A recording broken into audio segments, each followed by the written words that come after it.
அனைவருக்கும் வணக்கம். நான் அருப்புக்கோட்டை அண்ணாமலையார் ஜோதிட நிலையத்திலிருந்து உங்கள் ஜோதிட ரத்னா ஜெய்சங்கர் பேசுகிறேன். என்ன பார்க்க போகிறோம் அப்படின்னா, நவக்கிரகங்களை வழிபடுவது எப்படி அப்படின்னு பார்க்க போகிறோம். சரிங்களா?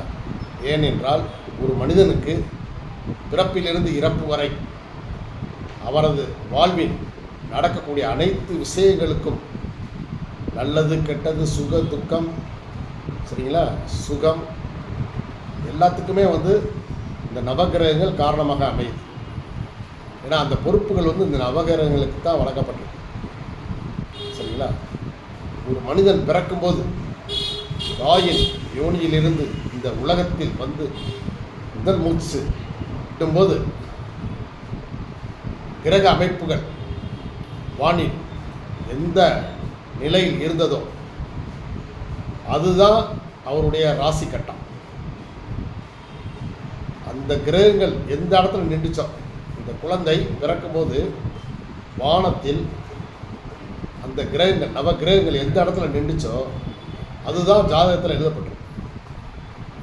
அதன்படி தான் அந்த குழந்தையுடைய வாழ்க்கை இந்த பூமியில் வாழும் வரை அந்த ஜாதக கட்டத்தில் என்ன குறிப்பிட்டிருக்கோ அதுதான் அவங்களுக்கு தலையெழுத்து. அப்பேற்பட்ட நவகிரகங்கள், ஏன்னா கடவுள் ஒவ்வொரு தெய்வங்களுக்கும் ஒவ்வொரு பரிகார தெய்வங்கள் நிறையா இருக்கு. ஒவ்வொரு தெய்வங்களுக்கும் ஒவ்வொரு பொறுப்புகளை பிரித்து பிரித்து பிரித்து கொடுத்துருக்காங்க. ஸோ நவகிரகங்கள் செய்யக்கூடிய பணிகள் இது. நவகிரகங்கள் எத்தனை இருக்குது? ஏன்னா நிறைய பேர் தெரிஞ்சிருக்கும், தெரியாதவங்களும் இருப்பீங்க. நவகிரகங்கள் மொத்தம் 9. சூரியன், சந்திரன், செவ்வாய், புதன், குரு, சுக்கிரன், சனி, ராகு, கேது. இந்த 9 கிரகங்கள். ஒரு ராசி கட்டத்தில் மொத்தம் 12 கட்டங்கள் இருக்குது. இதில் இந்த 7 கிரகங்களுக்கு மட்டும் சூரியன், சந்திரன், செவ்வாய், புதன், குரு, சுக்கிரன், சனி, இவங்க 7 பேருக்கு ராசி கட்டத்தில் வீடுகள் கொடுத்துருக்காங்க. இதில் ராகு, கேது சாயா கிரகங்கள். அவங்க நிழல் கிரகங்கள்னால, அதாவது உருவ அமைப்பு இல்லைன்ற மாதிரி, இப்போ நம்ம எவ்வளோ பேரை சொல்கிறோம் இல்லையா, அது மாதிரி இவங்களுக்கு சாயா கிரகங்கள், வீடு கிடையாது. இந்த ராகு கேதுக்கு வீடு கிடையாது. அவங்க எந்த இடத்துல நிற்கிறாங்களோ அந்த இடத்திற்கான பணிகளை அவங்க செய்வாங்க. அப்போ இவங்க அதுலேயும் இருக்கக்கூடிய கிரகங்கள்லையும் இவங்க ரொம்ப ஒரு மறைமுகமான வேலைகளை செய்யக்கூடியவங்க. அதனால தான் அவங்க எந்த இடத்துல நிற்கிறாங்களோ இதோடைய பலன்கள் நம்ம பூர்வீகத்தில் ராகு அப்பா வழி முன்னோர்கள், தாத்தா பாட்டி அப்படின்னு, கேது தாய் வழி முன்னோர்கள், நம்ம தாய்க்கு அம்மா அப்பா பாட்டி அப்படி முன்னாடி வருவாங்க இல்லையா, இவங்க செஞ்ச பாவ புண்ணியத்தை அதை நமக்கு அதை நல்லது செய்கிறதா இல்லை கெட்டது செய்கிறதாங்கிறத கடவுள் எழுதி அனுப்பியிருப்பாங்க. இவங்க நிற்கிற இடத்துல இருந்து அந்த பாவகத்தில் உள்ள பணிகளை இவங்க செய்வாங்க. ராகு, கேது. ஸோ இந்த 9 கிரகங்களும் அப்போ மனிதனுடைய வாழ்வில் இன்றியமையாத இந்த நவ கிரகங்களை நாம் எப்படி வழிபட வேண்டும்? ஏன்னா இந்த 9 கிரகங்களும் எல்லா கோவில்கள்லையும், பெரிய கோவில்களில் கண்டிப்பாக இருப்பாங்க. இவங்க இல்லாத கோவில்களே இருக்காது. பெரிய கோவில்கள் பெரும்பாலும் பாருங்கள், அந்த கோவில்களில் ஈசான மூலையில், வடக்கு பக்கம் அந்த ஈசான மூலையை அனுசரித்து இருப்பாங்க. இவங்க நவகிரகங்களை அப்பேற்பட்ட வலிமையான சக்தி படைத்த நவகிரகங்களை நாம் எப்படி வழிபட வேண்டும் அப்படின்னா, முதல்ல சுவாமியை எப்படி வழிபடணும் அப்படின்னா, முதல்ல ஒரு கோயிலுக்குள்ளே நீங்கள் போகிறீங்க அப்படின்னா ஃபஸ்ட்டு நீங்கள் வணங்க வேண்டியது நவகிரகம் அல்ல. சிலர் நேரடியாக இது தெரியாமல் சாமி சொல்லிட்டாரு, ஜோசியர் சொல்லிட்டாரு, நவகிரகங்களை நீங்கள் வழிபாடு பண்ணுங்கன்ட்டு அப்படின்ட்டு பெரிய கோயிலுக்குள்ளே போய் நேராக போய் நவகிரகங்களை மட்டும் சுற்றிட்டு வெளியே வந்துடுவாங்க. இது மிக தவறு. எப்பயுமே நீங்கள் கோயிலுக்குள்ளே போய் சாமி கும்பிட போகும்போது ஃபஸ்ட்டு அந்த கோயிலில் முன்னாடி இருக்கக்கூடிய விநாயகரை வழிபட்டு விட்டு ரெண்டாவது மூலவர், அடுத்து பார்வதி அம்மன், அதுக்கப்புறம் கொஞ்சம் பெரிய கடவுள்கள் நம்ம மதிக்கிறோம் இல்லையா, விநாயகர், முருகன், துர்க்கை அம்மன், இப்படி மற்ற பரிகார தெய்வங்களை பூரா வணங்குங்க. வணங்கிட்டு இறுதியாகத்தான் வந்து நீங்கள் எங்கே வரணும்னா நவகிரகங்கள்கிட்ட வரணும். எல்லா தெய்வங்களையும் பரிகார தெய்வங்கள் அத்தனையும் சுற்றி விட்டு கடைசியாக தான் நீங்கள் வந்து நவகிரகங்கள்கிட்ட வரணும். இதுதான் முறை. எடுக்கவுமே நேராக வந்து நவகிரகங்களை வழிபடக்கூடாது. சரிங்களா? இரண்டாவது, சனி பகவானை நேருக்கு நேராக நின்று வணங்கக்கூடாது. ஏன்னா இருக்க கிரகங்களே ஃபஸ்ட்டு உங்களுக்கு நவகிரகங்களே முன்னாடி நிற்கிற ஒரு சனி பகவான் தான், வலிமையான கிரகம். ஏன்னா நம்ம செய்த பாவ புண்ணியங்களுக்கு நீதிபதி வந்து அவர் தான், நீதி அரசர்.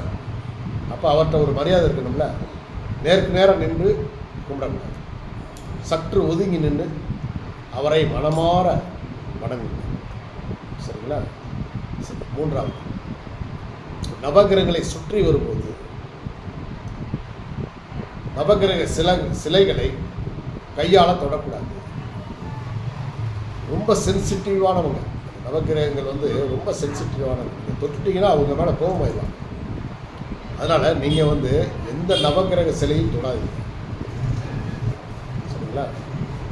நான் நீங்கள் நவகிரக சிலைகளை சுற்றி வரும்போது சிரித்து கொண்டோ, ஃபோன் பேசிக்கொண்டோ, அல்லது ஃப்ரெண்ட்ஸோட அரட்டை அடிச்சுக்கிட்டோ அப்படி சாமி நவகிரகங்களை வந்து கும்பிடக்கூடாது. நவகிரகங்களை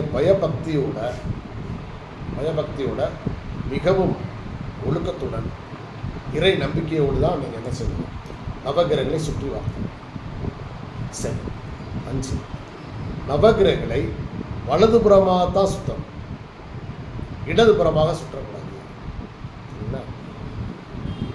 ஆனால் ஒரு சிலர் இப்போ 7 கிரகங்கள் இருக்கு இல்லையா, சூரியன், சந்திரன், செவ்வாய், புதன், குரு, சுக்கிரன், சனி. அதனால் 7 கிரகங்களுக்கு வலதுபுறமாகவும் சுற்றுவாங்க.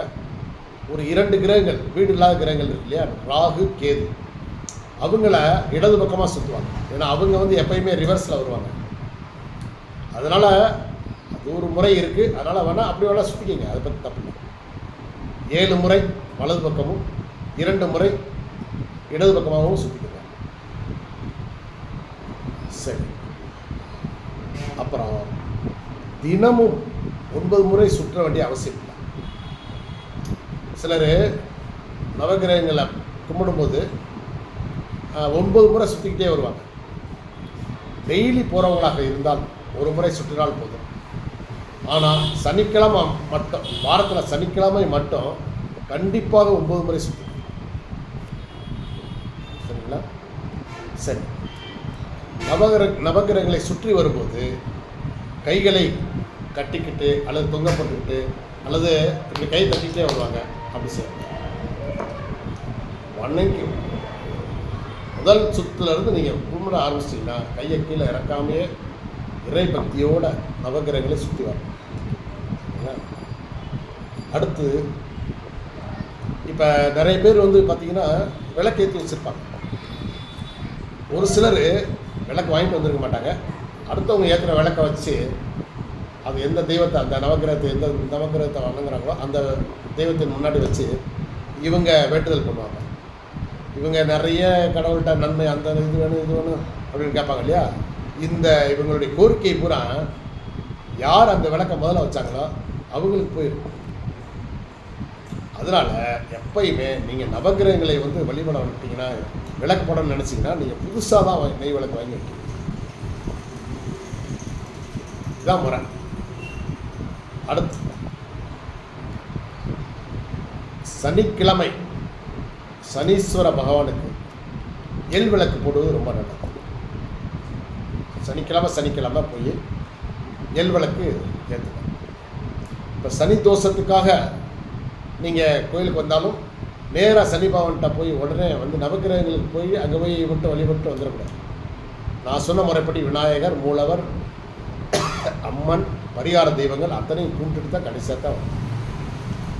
சனி பகவானுக்கு விளக்கு வாரம் வந்து சனிக்கிழமை போட்டிங்கன்னா ரொம்ப விசேஷம். ஏன்னா சனி பகவான் மகிழ்ச்சி அடைவார். அவர் உங்களுக்கு செய்ய வேண்டிய விஷயங்களில் கவனமாக செய்வார். சரிங்களா? ஆனால் எந்த தண்டனையும் ஒன்று மட்டும் தெரிஞ்சுக்கங்க, நமக்கு ஜாதகத்தில் என்ன அனுபவிக்கணுமோ அது கண்டிப்பாக இருக்கும். ஆனால் சில பரிகாரங்கள் நம்ம முறைப்படி பண்ணலாம். அப்போ கோயிலுக்குள்ளே நுழைஞ்சிட்டோம்னாலே இறைவனை மட்டும் சிந்தித்து, இறைவனை மட்டுமே நினைத்து, வேறு எந்த சிந்தனையும் இல்லாமல் நம்ம வந்து இறைவனை சுற்றி வந்தால் அதற்குரிய பலன்கள் கண்டிப்பாக இருக்கும். கடைசி, இப்போ நீங்கள் நவகிரகங்களை சுற்றி முடிச்சிட்டீங்க, உடனே கோயிலை விட்டு வெளியே வந்துருங்க. கோவில் பிரகாரத்தில் கொஞ்ச நேரம் உட்காந்து 3 முறை கண்ணை மூடி கோவில் ராஜகோபுரத்தை பாருங்கள். பார்த்துட்டு அப்புறம் கண்ணை மூடிக்கிங்க, அல்லது கண்ணை திறந்தனாலும் சரி, ஒரு 5 நிமிடங்கள் நீங்கள் எந்தெந்த தெய்வத்திட்டம் எந்தெந்த கோரிக்கைகள் வச்சுக்கணும் அந்த கோரிக்கைகளை அப்புறம் மீண்டும் மனதில் நினச்சி இதை நிறைவேற்றி தரணும் என்று நீங்கள் கடவுளை கும்பிட்டுட்டு அதுக்கப்புறம் நீங்கள் வீட்டுக்கு போகணும். சரிங்களா? ஏன் அப்படின்னா நவகிரகங்கள் வந்து மிக மிக சக்தி படைத்தவை. நம்மளுடைய வாழ்க்கையில் நடக்கக்கூடிய அத்தனை விஷயங்களுக்கும் இந்த நவகிரகங்கள் தான் பொறுப்பு. அதனால் கடைசியாக நீங்கள் கும்பிட்டுட்டு நேராக வீட்டுக்கு தான் வரணும். இடையில் வந்து வேறு எந்த வழியும் பார்க்காது. சரிங்களா? அத்தனை நவகிரகங்களும் இவ்வளோ வலிமையான நவகிரகங்களுமே இறைவனின் கட்டுப்பாட்டில் தான் இருக்குது. ஸோ அதனால் நவகிரகங்களை வழிபடும்போது நீங்கள் மிக ஒழுக்கமாகவும் கௌரவமாகவும் கண்ணியமாகவும் இறை பக்தியுடனும் கான்சன்ட்ரேஷனோட நீங்கள் இறைவனை ஏன்னு கேட்டிங்கன்னா, இந்த நவகிரகங்கள் மூலமாக நீங்கள் வைக்கக்கூடிய கோரிக்கைகள் அப்படியே ஒவ்வொரு கடவுளுக்கும் ஒவ்வொரு நவகிரகத்துக்கும் ஒரு இறைவன் பொறுப்பு.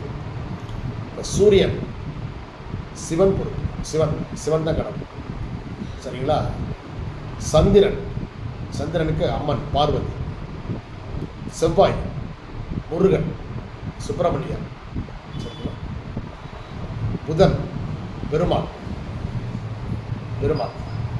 குரு தட்சணாமூர்த்தி, அப்புறம் பிரம்மா, சுக்கிரன் லட்சுமி, இந்திரன், வருணன். கோயில்களில் இருக்கும், அந்த பேர் போட்டிருந்தாங்கன்னா அவங்க தான் அந்த இதுக்கு கடவுள். சரிங்களா? சனி பகவான் சாஸ்தா, யமன் சாஸ்தா. சரி, ராகு காளி, துர்க்கையம்மன், கருமாரியம்மன், இவங்களுக்கு இந்த தெய்வங்கள் கட்டுப்படும். கேது விநாயகர். சரிங்களா? அதனால் ஒவ்வொரு தெய்வத்துக்கும் இந்த கிரகங்கள் எந்த தெய்வத்துக்கு கட்டுப்படும்னா இப்போ நான் சொன்ன பார்த்தீங்கன்னா அந்த லிஸ்ட்டில் வரும். ஸோ அதனால் நீங்கள் உங்களுடைய கோரிக்கைகளை இறைவனிடம் சொல்லிவிட்டு இறுதியாக நவகிரகங்களிடம் சொல்லிட்டீங்கன்னா அது நிச்சயமாக உங்களுடைய கோரிக்கைகள் அவங்கவுங்க தசாபுத்தியில் கண்டிப்பாக நிறைவேற்றி தருவாங்க. நன்றி, வணக்கம்.